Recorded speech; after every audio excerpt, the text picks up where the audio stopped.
Ya, kita berada di zaman di mana kartu kredit, cicilan rumah, dan pinjaman online seolah menjadi bagian dari kehidupan kita. Hingga tak mengherankan kalau banyak orang berkata begini, ya hidup kan memang harus berhutang lah. Kalau enggak bagaimana saya bisa beli rumah gitu loh. Bagaimana saya bisa beli kendaraan. Ya, tapi pertanyaannya benarkah tanpa hutang kita nggak bisa maju? Apalagi dalam dunia bisnis, utang sering dianggap sebagai ya itu bahan bakar itu untuk bisa berkembang bisnisnya. Karena tanpa modal bagaimana bisa memperbesar usaha? Bagaimana bisa beli stok barang, bayar karyawan, atau ekspansi? Hingga sebagian orang Kristen tiba pada satu situasi yang disebut dengan istilah gali lubang, tutup lubang, gali lubang, tutup lubang. Ketika hutang bukan menjadi kawan, tetapi sudah mulai jadi ancaman. Nah, langsung kita bertanya, apakah Tuhan merancangkan hidup kita ini untuk hidup seperti ini? Nah, hari ini kita akan membahas masalah itu dan kami percaya akan mendapatkan jawabannya. Kita akan berbincang dengan seorang expert, Bapak Jono Sudirgo. Beliau adalah coach di bidang finance dan bisnis yang akan menolong banyak orang termasuk Anda semua yang menyaksikan ini untuk keluar dari jerat hutang hingga mengalami hidup yang lebih tenang. Iya, kita sapa dulu ya, Pak Jono. Shalom, Pak. Shalom, Pak Andi. Senang sekali Pak Juwono bisa bergabung nih di sini. Ini banyak orang merasa utang udah normal nih kayaknya di kehidupan kita sekarang-sekarang ini. Apalagi kalau kita bicara bisnis ya. Kan kalau bisnis itu utang anggap ya itu tools lah untuk mengembangkan bisnis gitu. Menurut pendapat Anda bagaimana nih Pak? Pandangan-pandangan seperti ini. Apakah ini benar? Nah, jika kalau ini nggak benar, kira-kira nggak benarnya di mana gitu? Oke, Pak.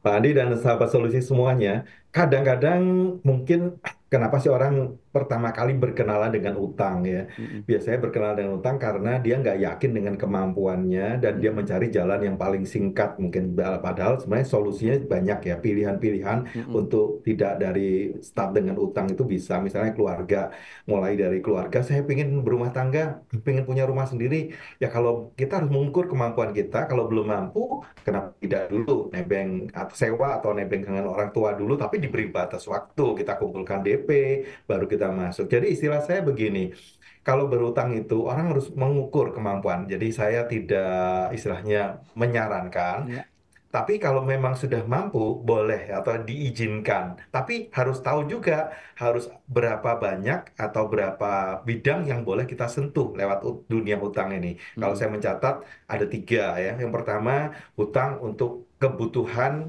yang mendasar, misalnya tadi rumah ya, mm-mm, KPR misalnya seperti itu. Dan itu pun harus ada ukurannya. Misalnya kemampuan saya kalau punya 100 juta, saya bisa pinjam untuk beli rumah harga 500 jadi pinjamnya 400 begitu. Tapi bagian saya harus mengumpulkan bagian DP-nya 100 baru saya bisa beli rumah seharga 500 dan 400-nya berutang. Ini contoh pertama kalau ingin masuk dunia utang yang namanya KPR atau kredit pemilikan rumah yang oke. ingin berumah tangga. Nah, kalau bisnis gimana? Bisnis juga begitu. Saya punya modal berapa? Saya punya Mm-mm, 100 juta, saya bisa pinjam dua kali. Jadi rasionya beda ya. Kalau rumah tadi bisa pinjam kali 5. mm-mm. Nah, sekarang kalinya cuma dua, jadi 100 pinjam 200. Jadi totalnya modalnya menjadi 300. Dan itu bukan di awal, tapi di pengembangan usaha. Kalau di awal jangan cari utang. Kita pakai yang ada dulu, mungkin di rumah dulu, pakai yang bisnis yang dari online ya sederhana lah. Oke. Jadi kalau kita pengembangan diizinkan tadi ya, saya bukan menyarankan tapi mengizinkan Bang Andi. Kalau diizinkan, kita Mm-mm, ukur kemampuannya lagi, 100 boleh pinjam 200, jadi total modal saya menjadi 300. Itu mm-mm, contoh-contoh kalau kita pengen masuk ya, mengukur kemampuan dan kita waktu pengembangan setelah mm-mm. punya modal bagian sendiri itu diizinkan untuk mengambil pinjaman. Ini Tapi bidangnya cuma mm-mm. dua itu, Pak Oke. Andi. Jadi kalau misalnya menurut Pak Juwono ini berarti utang itu nggak selalu buruk ya. Jadi maksudnya utang itu tergantung jenisnya, bisa diterima, ada yang bisa nggak bisa diterima, atau memang utang seharusnya tidak perlu, atau bagaimana kalau dari saran Bapak? Nah, tadi yang saya katakan diizinkan tadi dalam tanda petik ya, disebut utang baik yang tadi misalnya untuk Oke. pemilikan rumah yang pertama, Mm-mm, pengembangan usaha ya. Setelah saya punya bagian saya mm-mm, ukur, saya ingin menambah, nah itu diizinkan, ini disebut utang baik.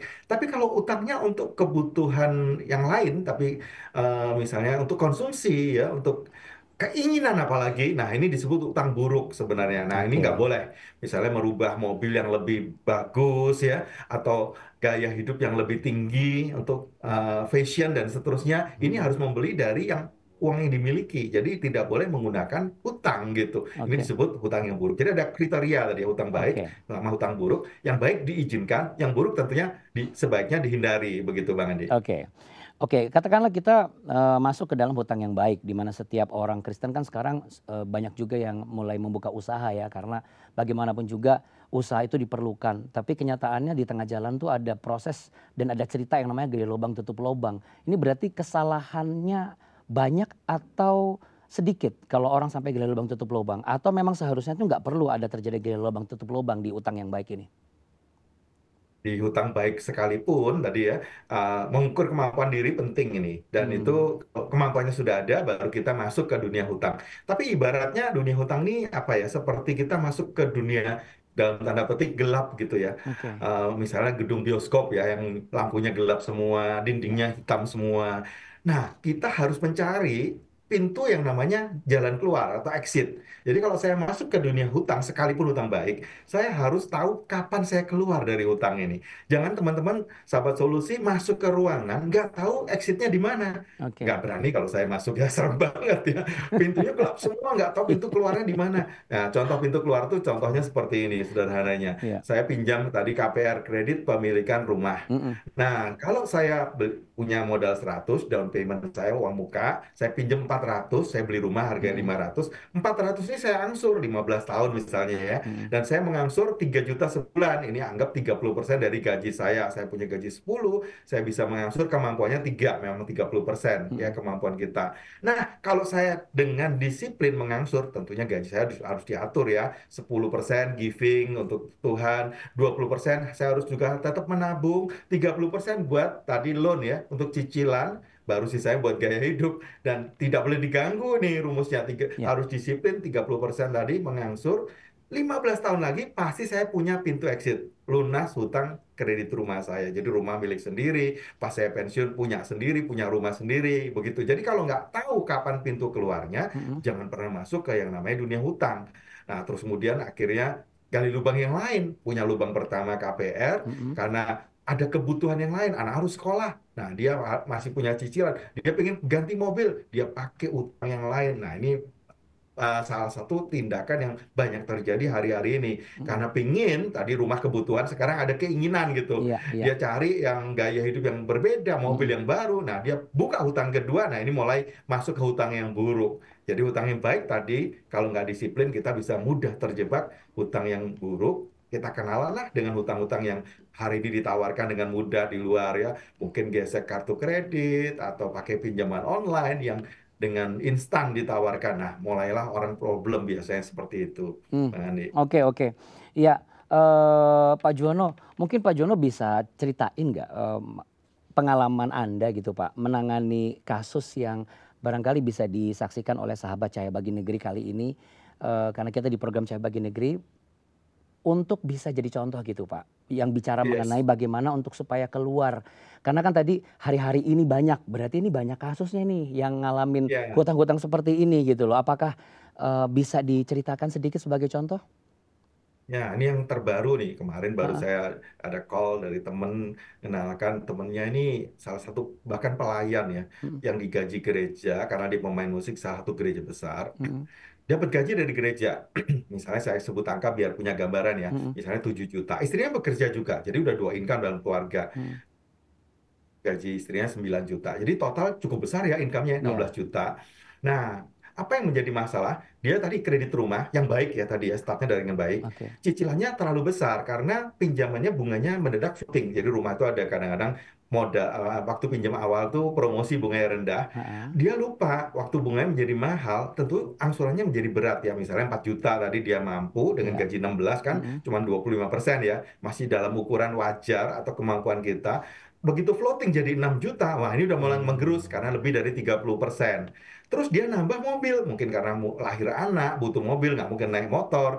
Dia nyicil mobil 4 juta, jadi 6 tambah 4 udah udah 10. 10, Dengan gaji 16, dia keluar 10 buat cicilan. Nah, ini muncul keinginan yang lain, gimana anak juga pengen bahagia, tampil bagus ya seperti itu. Nah, muncullah pinjaman yang lain, kartu kredit, pinjaman online, karena dia nggak cukup dengan yang sisa 6 juta. Kesalahannya di mana? Coba kita berhitung pertama. Mm-mm. Dia nggak manage dengan baik, waktu dia utang pertama 4 menjadi 6, dia harus cepat-cepat cari solusi. Waktu beban itu mulai menjadi beban, Mm-mm. lewatin dari sepertiga gaji. Jadi dia cari solusi, mungkin pindahin utangnya tadi yang Oke. bunganya udah mulai terbang 12%, Ya. kembali ke 6%. Bisa loh. Jadi istilahnya migrasi, teman-teman mungkin kenal di perbankan, saya karena lama di bank ya, minta Hmm. gitu ya, untuk bernegosiasi minta turun bunga supaya balik ke 4 juta. Jadi kemampuan kita akan kembali ke yang sama. Ini contoh yang real, fresh Oke. bahkan ya. Oke. Terus tunda dulu, jangan beli mobil, jangan tambahan utang lagi, cicil mobil 4 juta sebulan. Ya, Iya, mungkin iya, iya. mobilnya pakai mobil yang umum lah ya, yang kita bisa panggil, kita bayar per pay waktu kita butuh aja. Ngapain kita bayar 4 juta rutin seperti Iya, itu. iya. Tunda dulu sampai kita mampu beli. Nah, itu namanya konsumsi kan, soalnya untuk Mm-mm. kebutuhan sehari-hari, Mm-mm. untuk mobil keluarga seperti itu harus punya uang lah. 100, belilah mobil yang harga 100 bekas nggak apa-apa. Jadi jangan nambah hutang dulu. Nah, Iya. selama gajinya masih angka 16 Iya, tadi. iya, iya. Kalau enggak, ya 16 koma akhirnya Pak ya. Mm-mm, Maksudnya mm-mm, betul. belum tanggal gajian 31, Mm-mm. akhir bulan, tanggal 16 sudah koma Pak. Dia Iya, terkapar Pak, iya, udah iya, cari iya, pinjaman iya. kartu kredit, pinjaman online, tanggal 17, 18, habis. Ini kesalahan yang sering terjadi di teman-teman sahabat solusi, mungkin perlu waspadai. Iya, Utang baik iya. sekalipun kita terjebak bisa masuk ke pinjaman yang berikutnya, dan Mm-mm. itu nggak baik lagi efeknya buat kita. Ini Iya, yang iya. akhirnya terpaksa orang ini harus konseling dengan saya. Begitu kemarin Iya, ini baru dan itu terjadi Pak. biasanya bisa langsung kecewanya langsung ke Tuhan juga tuh. Wah, katanya Tuhan memberkati tapi kenapa jadi saya banyak hutang? Padahal itu kesalahan kita juga ya. Maksudnya kekeliruan kita karena kurang teliti, kurang bisa memperhitungkan kemampuan kita. Tapi kalau kita bicara mengenai prinsip Alkitab, kan memang ada satu ayat berkata, janganlah kamu berhutang. Lalu bagaimana kita sebagai orang Kristen memandang perspektif ini? Apa memang kita seharusnya tidak perlu memandang hutang itu perlu ada? Tapi bagaimana jika kalau kita sinkronis dengan kehidupan kita yang real, kayaknya tanpa utang, kayaknya hidup nggak bakal bisa benar-benar berjalan gitu loh. Tapi benarkah itu bisa terwujud bahwa hidup tanpa hutang itu bisa berjalan atau memang tanpa hutang hidup nggak bisa gitu? Kalau dari pengalaman Anda Pak di lapangan bagaimana sebenarnya yang terjadi? Kalau banyak ya orang-orang yang ada di level mungkin memang dalam apa ya, dalam hal dia masih berkekurangan ya. Mm-mm. Nah, memang tugas kita anak-anak Tuhan atau gereja juga untuk memberi, berbagi. Makanya di Roma 13 ayat 8 itu kan ada satu istilah ya, Mm-mm. ayat yang berkata jangan berutang apa-apa kepada siapapun juga. Iya. Ini untuk kebutuhan hidup sebenarnya, Mm-mm. konsumsi. Mm. Jadi kalaupun kita punya saudara seiman yang Mm-mm. butuh konsumsi, mungkin anaknya wajib sekolah atau kemudian dianya mungkin kebutuhan untuk makan kurang ya, kita wajib berbagi lah, istilahnya memberi kepada mereka. Iya. Jangan berbentuk hutang, beri aja, Mm-mm. tapi kita melayani, mengasihi dalam batas-batas kemampuan kita. Nah, Oke. tapi kalau dia sudah masuk ke lebih dari kemampuan dia mau masuk ke dunia pinjaman, nah Mm-mm. dia harus betul-betul berhitung, batasi kemampuan dia itu harus diukur. Mm-mm. Jangan sampai dia akhirnya terjeblos menjadi budak. Karena Amsal berkata, orang kaya itu berkuasa atas orang miskin. Maksudnya Iya, apa iya, sih sebenarnya ini? iya. Ini di ayat ini juga dijelasin di belakang Mm-mm. soalnya ya. Mm-mm. Yang berutang maksudnya menjadi budak orang yang mengutangi. Iya, Jadi kalau kita mentalnya miskin, sebenarnya bukan ukuran uangnya. Tadi gaji 16 itu kan lumayan iya, sebenarnya ya. betul. Ukurannya di atas rata-rata Iya, UMR lah, betul, UMK. betul. Tetapi kenapa kalau dia bisa menjadi budak ya artinya? Mm-mm. Mm-mm. Karena dia membuat apa dirinya sendiri, menghambakan diri, mengambil Mm-mm. mindset sebagai orang miskin. Mentalnya tadi pinjem gitu ya, kurang Mm-mm. ambil begitu. Mm-mm. Ya akhirnya dia bekerja, lah kan 10 juta dari Mm-mm. 16 juta untuk bayar utang rumah dan mobil. Iya, Ya dia pasti menjadi apa ya, budak bagi orang-orang yang dalam tanda petik kaya tadi, iya, yang iya, punya uang, ya iya. perbankan misalnya dia Mm-mm. berutang atau dia leasing ya, dia Mm-mm. kerja habis ya untuk bayarin mereka seperti itu. Nah, ini bukan jumlah uang, sebenarnya mental lebih tepatnya. Kalau Oke, mentalnya miskin, ambil jalan pintas hutang, ya dia akan selamanya terjebak namanya dunia hutang. Nah, ini prinsip Alkitab sebenarnya. iya, iya, Kalau iya. kita betul-betul mau masuk ke dunia hutang, selain itu dunia gelap yang kita harus tahu jalan keluarnya, kita Mm-mm. harus mengukur juga. Jangan sampai kita menjadi budak. Ukurannya kita harus mampu mengatasi dengan apa yang kita terima. Jangan melebihi kemampuan kita. Begitu, Oke, Bang Adi. oke. Kalau hari-hari ini nih, tadi sudah terjawab, terima kasih nih Pak. kalau misalnya teman-teman pengusaha Kristen kita yang menyaksikan program Cahaya Bagi Negeri ini, mereka lagi mau jalanin bisnis nih, saya mau jujur dan berintegritas dalam bisnis saya. Tapi di saat yang sama mereka juga ngomong nih saat ini, tapi saya butuh modal nih Pak, gitu. Apakah ada cara lain membangun bisnis saya tanpa terjebak hutang yang berbahaya? Lalu Nah, kalau bagi ini mereka, bisnis ya. saya langsung pertanyaan kedua ya Pak ya. Lalu bagi Oke. mereka yang sudah terlanjur nih, kelanjur basah gitu. Saya udah terlanjur punya utang banyak nih dan saya lagi dalam keadaan sulit keluar.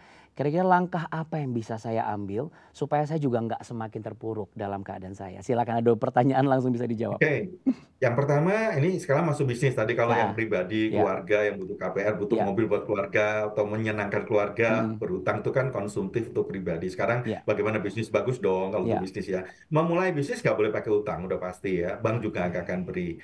Harus pengembangan. Kalau mm-mm, mau mulai kita cari apa yang ada di kita. oke, Kalau kurang kita carinya teman, Mbak. Jangan cari utang ya. Namanya ah, partnership. Jadi mungkin kita bisa bentuk perusahaan ya. Kita modalnya berapa, terbatas 100, teman kita masukin 100, ya kita bikin PT 50-50. Kan itu belum utang. Jadi modalnya 100 menjadi 200 dengan kita mengundang teman masuk karena saya punya skill, saya bisa ah, masak, misalnya teman punya uang ya, untuk ya, ya, bikin rukonya atau sewa ruko atau mm-mm, untuk tempat mm-mm, restonya, ya kita kerjasama. Itu mm-mm, belum utang ya, karena mm-mm, kita bagi hasil. Artinya kalau untung, ya karena 50-50, ya untungnya bagilah ke teman yang tadi ikutan memodali kita. mm-mm, Jadi kerjasama itu bisa dilakukan menjadi salah satu solusi, bukan hanya utang. ya, ya, Yang sering terjadi yang kita pengen semua kita tangani sendiri, kita milik sendiri, dan kita nggak mau buka kesempatan yang lain. Padahal Tuhan punya kita diberi itu berkat kan banyak ya. Salah ya, satu harta itu adalah harta pertemanan, hubungan. Kenapa betul, nggak digunakan? betul, Atau kolaborasi tadi, saya bisa masak, ada teman yang bisa marketing kan, ya, bisa pakai sosmednya ya, bisa mm-mm, mm-mm, memasarkan ya. Kenapa nggak kita mm-mm, berkolaborasi? Atau saya produknya hulu, dia hilir seperti ya, itu. Jadi ya, kita nggak ya, bisa ahli atau mengatasi semua wilayah, kita bisa bagi area kita. Saya bagian produksi, dia marketing. mm-mm, Atau kalau wilayah, saya di daerah Jakarta Barat, dia Jakarta Timur, gitu ya, dengan ya, produk yang ya, sama. ya, Jadi ya, caranya kolaborasi membesarkan bisnis tanpa utang. Tapi kalau memang harus tadi ya utang yang diizinkan salah satunya bisnis ya. mm-mm, Harus berutang ya tadi kemampuan kita hanya boleh 1 banding 2, 100 bisa pinjam 200, oke, dan kalau memang berutang kita harus tahu pasti. Kalaupun saya ada limit ya, kita rugi, kita harus turun nih, misalnya mm-mm, harus berani cut loss. Nah ini menjawab yang kedua, udah mm-mm, terlanjur nih berutang ya, mm-mm, sulit keluar gimana? Jangan pernah istilahnya merasa sayang. Karena hatimu nggak ah, boleh melekat di mana hartamu kan di situ hatimu ya. betul, Bisnis itu betul, salah satu kadang-kadang kita melekat sayang kalau bisnis itu di cut loss, dibuang. mm-mm, Kalau memang itu nggak menguntungkan, mending ditutup. Yang hilang apa? Modal kita yang pertama yang iya, 100. Ya, untuk oke, menutup utang-utang yang lain begitu, yang 200 yang kita pinjam sebelumnya. Nah, mm-mm, seringkali orang nggak berani cut loss. Kalau ah, pribadi gimana cut loss? Ya, beli rumah tadi, ternyata saya nggak mampu ngangsur, saya kena PHK ah, misalnya, lupa menabung, sehingga saya harus jual rumahnya, kembali sewa lagi, ya nggak apa-apa. DP saya hilang, jadi ada bagian yang hilang kecil, tapi ya, lunasi semua utang. Kita mulai dari nol lagi, nggak masalah ya. ya, Kita bisa membangun, mengatur dengan lebih baik kalau dulu ada kesalahan. Jadi kalau sudah terlanjur, nah sulit jalan keluar, kita harus berani ambil keputusan. Keputusannya memang nanti butuh langkah demi langkah. Kalau butuh konseling atau butuh pendampingan, nanti pasti ada teman-teman lah yang baik bisa memberikan saran, ya, apakah ya, mengurangi gaya hidup, apakah menjualnya dibantu penjualan asetnya ya, iya, dicarikan investor atau partner tadi iya, iya, menggantikan utang kita. mm-mm, Kalau udah terlanjur utang bisnisnya cukup besar gitu Bang Adi. mm-mm, Tetap harus mm-mm. segera ambil keputusan, jangan biarkan terlalu lama di dunia gelap yang namanya hutang tadi. Akhirnya makin terpuruk, makin dalam. Wow, Gitu. keren banget jawabannya Pak. Saya langsung mau tanya pertanyaan berikutnya nih, supaya kita sudah dapat jawabannya semuanya, kita mau tenang nih dalam hidup. Kita mau ngalamin kebebasan finansial, ya. Tetapi juga kita rindu tercapai kebebasan finansial, hidupnya tenang, tapi tetap berpegang pada kebenaran firman Tuhan. Apa yang bisa Anda sampaikan untuk memberi sebagai insight buat kita semua?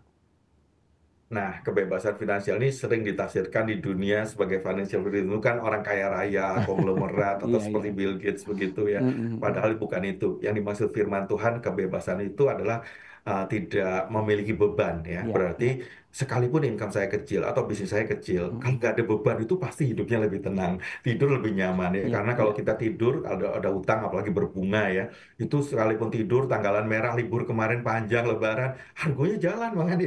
iya, iya, Nggak iya. berhenti kan begitu kan.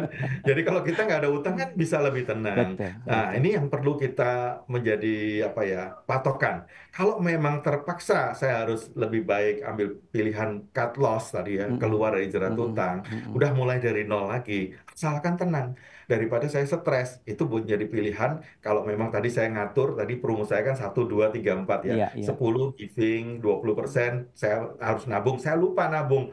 Langsung utang banyak, kemampuan utang di atas kemampuan lagi 30%. mm-mm, Sehingga buat biaya hidup, ya saya harus pinjam kanan, pinjam kiri, karena iya, sisanya mungkin 40% atau 50% nggak cukup. mm-mm, Mending utangnya yang hilang. Nah, mm-mm, saya bisa ngatur yang setelah giving, anggaplah 90% ini yang saya harus kelola iya, dengan mulai ngatur mulai benar. Nanti ada yang ah, ditabung sedikit ya. iya, Biaya hidup mungkin bisa ditekan ya. iya, iya, Ongkos-ongkos yang bisa ditekan dikurangi, dikurangi. mm-mm, Nah, saya mm-mm, mm. mulai bisa ngatur kembali supaya saya bisa menyiapkan masa depan sehingga ketenangan itu mahal, Bang Andi. Betul, Kalau betul, ketenangan itu kita punya pikiran tenang, kita bisa fokus terhadap pekerjaan, iya, terhadap karir, iya, maka kita menjadi produktif.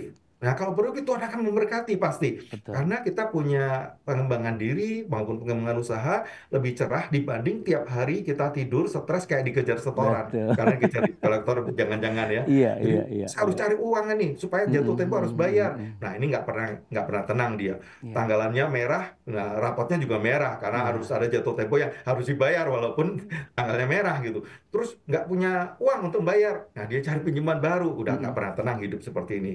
Galop tulop ya, gali lubang, tutup lubang. Mending dia harus berani keluar, selesaikan dulu. Nah mm-mm. dia mulai dari nol lagi, nggak masalah. Kita Iya, atur dengan baik, belajar dengan baik, dan kemudian kita fokus. Nah, di situ Tuhan memberkati, sekaligus kita mengatur kembali menata apa yang Tuhan berkati itu menjadi buah yang lebih besar, lebih kekal untuk masa depan kita dan orang-orang lain. Gitu Bang Andi. wow, Ya, ini yang ini pilihan yang harus kita outstanding, ambil. outstanding. Ketenangan itu harus menjadi pilihan. Iya, tapi intinya jawabannya sebenarnya satu. Kalau mau hidup tenang ya jangan berhutang gitu ya. Ya bebas beresin utangnya Beresin begitu ya. hutang-hutangnya Kalau ya. memang itu udah Iya, menjadi iya, beban, iya. kalau enggak kita ya akan Betul, dikejar nggak akan terus bisa sama tenang ya. kesalahan kita Mm-mm. tadi dengan Iya, dunia iya, utang. iya. Ya, terima kasih banyak Pak Juwono Sudirgo. Semua yang kita bicarakan hari ini tuh benar-benar relevan sebenarnya ya. Jadi kita juga berharap teman-teman Cahaya Bagi Negeri juga bisa eh, relevan juga dengan kehidupan mereka, mereka terbuka juga dan akhirnya sadar bahwa ada tahapan-tahapan memang harus dilakukan. Berani cut loss, lalu juga berani untuk membuka, mencari kolaborator yang tepat supaya bisa berkolaborasi dengan benar sehingga menghindari hutang tetapi usaha itu tetap berjalan. Mulai dari yang kecil sampai nanti Tuhan akan izinkan sampai yang besar sehingga di waktu yang tepat kita tetap menjadi berkat karena kita menikmati berkat itu sendiri. Intinya pengendalian diri gitu ya Pak ya? Betul. Jadi kita ukur kemampuan Iya, kita, iya, iya. kembangkan maksimal potensi Mm, mm, kita, mm, mm. jangan ada beban yang membuat kita menghambat kita berlari lebih cepat. Nah, Iya, kalau itu bebannya utang, tinggalkan utangnya ya. Bukan terus melarikan diri ya. iya, iya. Selesaikan gitu, Selesaikan. bernegosiasi, cari Iya, jalan iya. keluar, cari solusi untuk menyelesaikan utang-utang kita. Iya, ini Tetap ngomong-ngomong semangat. selesaikan, nih saya harus menyelesaikan perbincangan kita nih Pak. Karena karena ada hal-hal yang ini harus saya bagikan buat teman-teman Cahaya Bagi Negeri semua. Tapi yang pasti pembicaraan ini sangat-sangat memberkati. Doa kami Pak Juwono tetap sehat, tetap jadi berkat. Nanti kita undang kembali Cahaya Bagi Negeri. Makasih banyak ya Pak sudah bagi insight yang sangat berguna buat kita semua. Kita sudah mendengar banyak hal yang luar biasa hari ini ya. Hidup tanpa hutang ternyata bukan hanya mungkin, tapi bisa. Bisa, kenapa? Karena hidup tanpa hutang itu membawa damai sejahtera. Dan sebenarnya kebebasan yang Tuhan rancang bagi kita semua itu sebenarnya adalah bagaimana kita bertanggung jawab dan bisa menikmati semua hal-hal. Mulai dari hal-hal kecil, termasuk juga ketika kita mau melangkah. Mulai langkah kecil dulu. Yang pertama tadi kita belajar apa? Evaluasi keuangan kita. Kalau kita mau buat rencana, coba buat rencana pelunasannya dulu. Jangan rencana hutangnya. Dan yang paling penting, jangan kurangi kepercayaan kita kepada Tuhan. Percayakan semuanya kepada Tuhan. Mungkin hari ini Anda merasa begitu berat ya. Tetapi saya mau katakan, jangan menyerah dong. Hal yang pertama harus Anda lakukan adalah doakan keuangan Anda. Libatkan Tuhan dalam keuangan Anda. Libatkan Tuhan dalam perencanaan Anda, tindakan Anda, keputusan Anda. Dan ajak pasangan Anda juga atau keluarga untuk ayo kita berjalan bersama yuk dalam perubahan ini. Jangan berjuang sendiri. Dan ingat, kebebasan finansial itu bukan soal bagaimana kita punya banyak uang. Tetapi soal hidup yang cukup tanpa tekanan utang. Setuju ya? Jika episode ini memberkati Anda, jangan ragu. Langsung Anda bagi ya ke teman atau keluarga yang membutuhkan. Subscribe, like, dan jangan lupa tinggalkan komentar Anda tentang mungkin ada tantangan keuangan yang sedang Anda hadapi. Namun Anda mendapatkan sesuatu dan Anda mulai mendapatkan titik terang. Dan silakan Anda bagi karena siapa tahu kita bisa membahasnya di episode berikutnya dan jadi berkat buat yang lainnya. Lince dan suaminya terpikat oleh ajaran agama yang menjanjikan keselamatan. Alih-alih mendapat ketenangan, batin mereka justru tersiksa. Seperti apa kisahnya? Berikut kisahnya. Tuhan akan datang tanggal 20 September 1987. Itu dulu yang kami alami. Bahwa dunia ini akan dihukum Tuhan. Nah, kita disuruh memilih mau pengangkatan atau mau dihukum Tuhan. Ya pastilah kita pilih pengangkatan kan.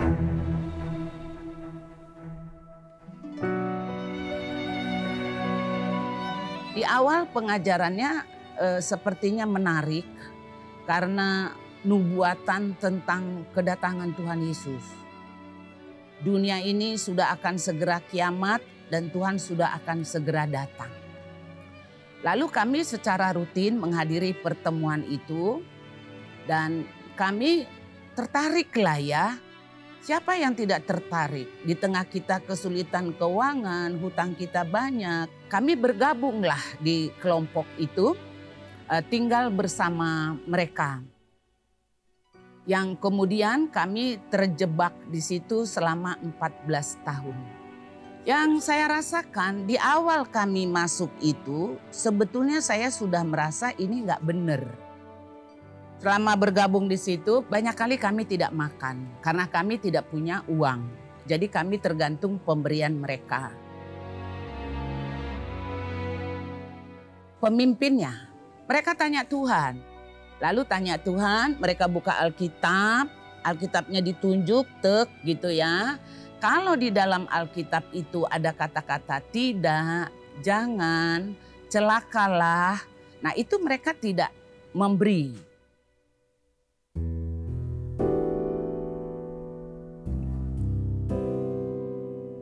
Soal komplain dengan suami hampir tiap hari kami ribut.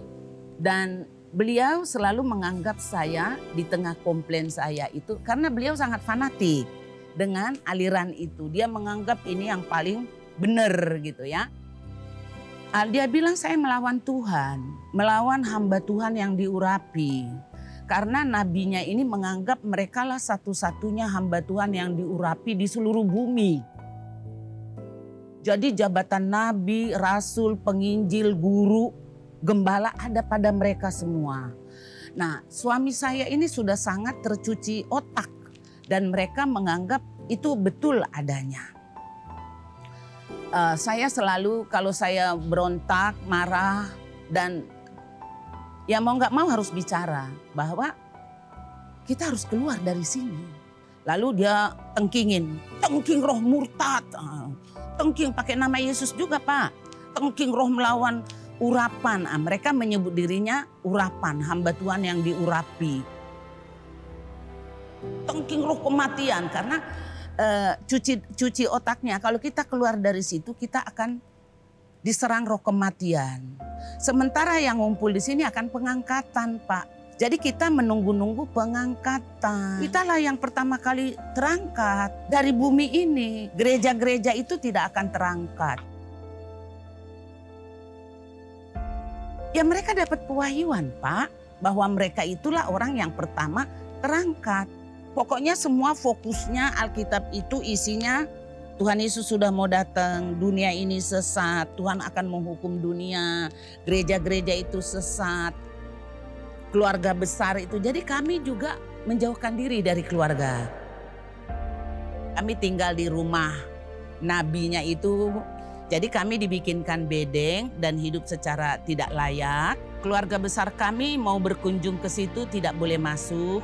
Tetapi selama itu, selama 14 tahun itu, saya bisa katakan saya menangis darah. Hampir setiap malam saya tidak bisa tidur. Hampir setiap hari saya berpuasa. Selain karena puasa wajib Senin dan Kamis, juga puasa karena tidak ada makanan. Itu saya menangis semalam-malaman, saya merasa terkurung dan tidak tahu harus berbuat apa.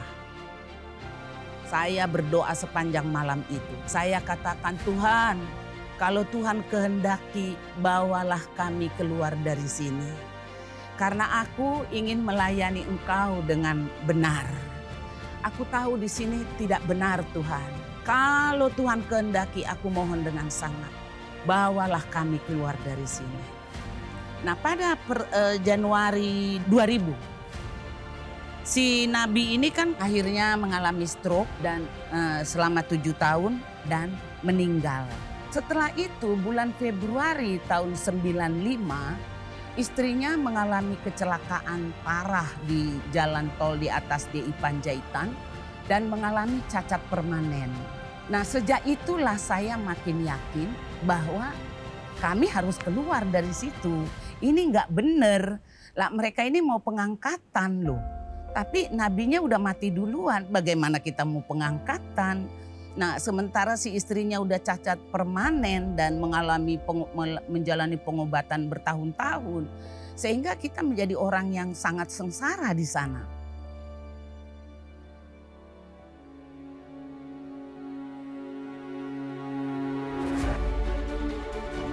Keluar dari sana tahun 2004. Lalu saya berinisiatif untuk mencari gereja.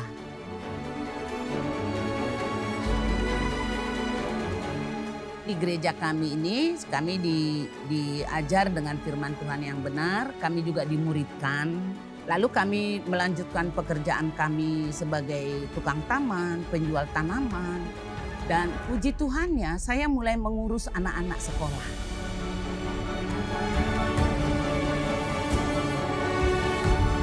Jangan pernah tertarik dengan pengajaran yang menghitung hari Tuhan. Jangan pernah tertarik dengan ajaran yang apalagi fokus penglihatan nubuatannya itu tentang hari Tuhan, hari kiamat. Udah jangan tertarik dah. Karena Tuhan Yesus sendiri bilang kita tidak tahu hari kedatangan Tuhan. Kenapa orang mau masuk di aliran sesat? Pertama, kami dulu mengalami penolakan. Dan rata-rata orang yang masuk di situ adalah orang yang tertolak dari keluarga besarnya. Karena ada satu dan lain hal, ada cerita kami tertolak dari keluarga besar kami. Kedua, kesulitan ekonomi. Iming-iming Tuhan sudah mau datang. Jadi ya ini cara Tuhan loh mau membawa kita ke sini. Ini kan Tuhan udah mau datang. Jadi bangkrut, nggak punya pekerjaan ya nggak masalah dong gitu. Supaya kita nggak terikat dengan dunia ini. Kisah nyata tadi membuktikan bahwa tidak ada keselamatan selain di dalam Yesus Kristus Tuhan. Dan siapapun yang menerima Yesus sebagai Tuhan dan Juru Selamat, maka kasih dan mujizatnya pasti terjadi dan dialami oleh yang percaya kepada Tuhan Yesus sebagai Juru Selamat.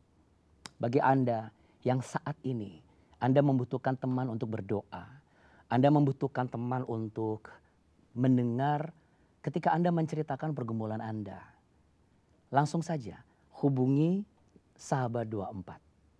Ada nomor yang bisa Anda hubungi saat ini, itu adalah Sahabat 24. Ketika Anda menghubungi nomor tersebut, akan ada sahabat yang selama 24 jam setiap hari. Ya, mereka adalah tim konselor kami yang siap menerima telepon Anda, mendengar dan mendoakan Anda. Ingat, setiap hari selama 24 jam. Dan ini adalah kesempatan yang baik untuk Anda lakukan segera. Kalau Anda bertanya, apa yang akan saya dapatkan kalau saya menghubungi Sahabat 24? Anda akan mendapatkan ketenangan, Anda akan mendapatkan kekuatan baru karena ada kuasa yang nyata di setiap doa ketika dinaikkan bersama-sama dan nama Tuhan Yesus ada di atasnya. Dan percayalah, termasuk bagi Anda yang ingin dilepaskan dari jerat hutang, ingin mendapatkan satu jalan keluar dan terbebas dari jerat hutang. Nggak usah ragu, hubungi di nomor yang tertera di layar Anda saat ini. Kita percaya kalau kita berjalan bersama dengan Tuhan Yesus, maka setelah kita berdoa, Anda akan menemukan kembali iman, Anda juga akan menemukan kembali pengharapan dan jalan keluar di dalam kuasa Tuhan yang nyata. Ya, ada satu kisah yang menarik. Evelyn, gadis kecil yang sudah mengenal kasih dan mulai mempraktekannya nih ceritanya. Tapi justru yang menjadi pertanyaan adalah kenapa orang tuanya dan gurunya masih khawatir dengan yang dilakukan oleh Evelyn ini. Mungkin Anda juga penasaran, apa sih yang dilakukan Evelyn? Berikut kisahnya. Halo, nama aku Evelyn, umur aku 5 tahun. Anaknya ceria, sama siapa aja. Berteman, bagus, suka membagi, bahkan makanan yang dibawanya pun dibagi ke temannya. Itu Evelyn.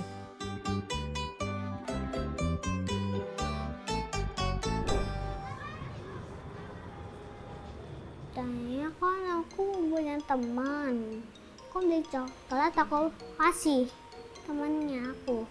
Aku dikasih mama aku 2.000, tapi aku jajannya 4.000. Pada saat ibunya menjemput, ibu warung depan ngasih tahu, Mama tadi Evelyn kesini ngambil jajan sekian gitu. Itu kejadian tidak 1-2 kali gitu. Akhirnya mamanya kesini dan ngajak ngomong lah gitu, ngasih tahu tentang Evelyn ini gitu. Selalu saya bilang ke guru-gurunya, tolong anak saya. Saya bilang, emang kenapa Bu, anak saya jajannya lebih dari 2.000, teman-temannya sampai 4 orang, 5 orang. Jadi selalu saya bayarin terus. Ini Mami teman-teman Dede nggak dikasih uang sama mamanya, kata mamanya nggak boleh jajan. Dede kasih uang, kasih jajan sama Dede, kata gitu. Lama kemudian otomatis saya punya utang ke tukang warung. Udah saya bayar sampai rumah, lalu saya tarik anak saya. Saya bilang, Dedek tadi kenapa jajan banyak-banyak, kan Mami uangnya cuma 2.000. Teman aku kan minta duit ke aku jajanin. Terus pas dia datang lagi, kamu ambil duit sana, kata mamanya nggak boleh. Terus aku jajanin. Hanya mami aku ajarin aku untuk berbuat baik. Kan kata Mami kasih berbagi, ya Mami Dede kasih sama orang-orang gitu. Kita mulai berpikir ya, apa yang pas untuk kita bisa mengatasi kebiasaannya Evelyn ini. Kan ada, lihat deh. Apa itu Rocky? Ini tadi saya menggambar papa, mama. Itu Rocky-nya. Wah. Pas bertepatan dengan tema Super 5 pada waktu itu berbicara tentang keluarga. Lalu Evelyn ini kan anak yang dia harus nyaman dulu baru bisa kita ngajak bicara. Lalu pada saat itu saya lakukan pendekatan dengan Evelyn ini melalui bermain sambil kita bercerita tentang saya tidak langsung ke masalah utamanya dia, takutnya kan dia trauma dan nggak mau balik lagi ke sekolah gitu. Jadi saya ajak dia bermain, lalu saya sampaikan, Evelyn sayang sama mama, sayang sama bapak, sayang. Evelyn suka jajan di warung ya? Iya, aku suka jajan, aku bagi teman gitu, tapi nanti mama aku bayar. Lalu di situ masuklah saya untuk membawa dia bahwa itu tidak baik. Evelyn kalau sayang sama mama, berarti Evelyn harus stop ya, jangan lagi ngambil di warung tanpa mama tahu gitu. Kamu kalau mau sesuatu harus diketahui mamamu gitu. Kasihan nanti kalau mama nggak sanggup bayar dimarahi sama orang warung gitu. Nah setelah itu mulai ada perubahan. Tapi perubahan itu tidak serta-merta langsung baik gitu ya. Masih sering, nah setiap ngantar mamanya, kita nanya seminggu sekali, kita gimana perkembangannya. Singkat kata gitu, anak ini udah mulai berubah tuh. Saya kasih 2.000, kembalikan 1.000 gitu. Ya setelah itu sudah banyak perubahan, ya puji Tuhannya saya bisa terbantu juga dalam hal keuangan, dalam hal dia jajan, dalam hal mendidik juga, karena saya sebagai orang tua juga terbatas. Jajannya sudah berkurang, sudah beribadahnya sudah rajin, berdoa juga sudah rajin. Jadi kalau setiap kali mau makan gitu, Dedek sudah kenyang. Sudah kenyangnya bagaimana? Tuhan Yesus, Dedek sudah kenyang. Haleluya, amin. Tentunya ada kepuasan tersendiri. Karena sasaran capaian dari kurikulum juga tercapai dan terukur. Bahwa oh ternyata ada hasilnya, ada siswa yang sudah mengalami perubahan. Baik dari segi karakter, segi akademisnya, orang tuanya juga bagus, bisa diajak untuk bekerja sama. Supaya bisa mengatasi Evelyn yang notabene-nya adalah anak tunggal.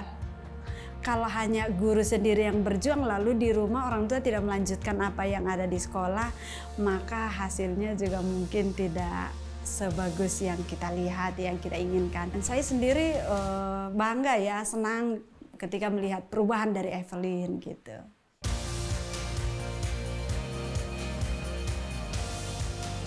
Rata-rata siswa yang kita jangkau adalah siswa yang kelas ekonominya menengah ke bawah. Dan kita memang sangat bersyukur melalui Super 5 mereka bisa terbantu mendapat pendidikan selayaknya orang-orang yang mungkin masalah ekonominya lebih mapan, lebih ini. Melalui Super 5 mereka merasakan disetarakan. Sangat berterima kasih karena sangat mendukung pendidikan anak-anak usia dini di tempat ini. Puji Tuhan ya, karena memang program Super 5 adalah program yang luar biasa. Dirancang secara khusus untuk mendukung, memuridkan anak usia dini dan keluarganya. Anda pun juga bisa turut ambil bagian dan bergandeng tangan bersama kami untuk melakukan program pemuritan ini melalui program Super 5 salah satunya. Dan juga berbagai pelayanan kemanusiaan CBN Indonesia yang lainnya. Jadi mari bergabung bersama kami menjadi mitra CBN. Di layar sudah ada QR Code nih yang bisa Anda scan sekarang untuk berdonasi langsung dengan e-wallet Anda atau kunjungi donasi.jawaban.com. Tentunya sebelumnya kami ucapkan terima kasih banyak atas dukungan Anda dan kita akan melihat banyak sekali perubahan di generasi terutama anak-anak kita menjadi anak yang super di usia 5 tahun ya, luar biasa. Peganglah segala sesuatu yang telah engkau dengar daripadaku sebagai contoh ajaran yang sehat dan lakukanlah itu dalam iman dan kasih dalam Kristus Yesus. Itulah bunyi dari firman Tuhan di 2 Timotius pasal 1 ayat yang ke-13. Terima kasih banyak sudah mengikuti Cahaya Bagi Negeri hari ini. Dan jangan ragu kalau memang Anda merasa, wah aku diberkati banget dengan topik hari ini. Ini benar-benar memberikan satu jawaban. Ya, kasih like dan share video ini, juga kasih komen Anda. Pastikan Anda juga subscribe channel Cahaya Bagi Negeri ini untuk terus mendapatkan konten yang mengubah hidup Anda.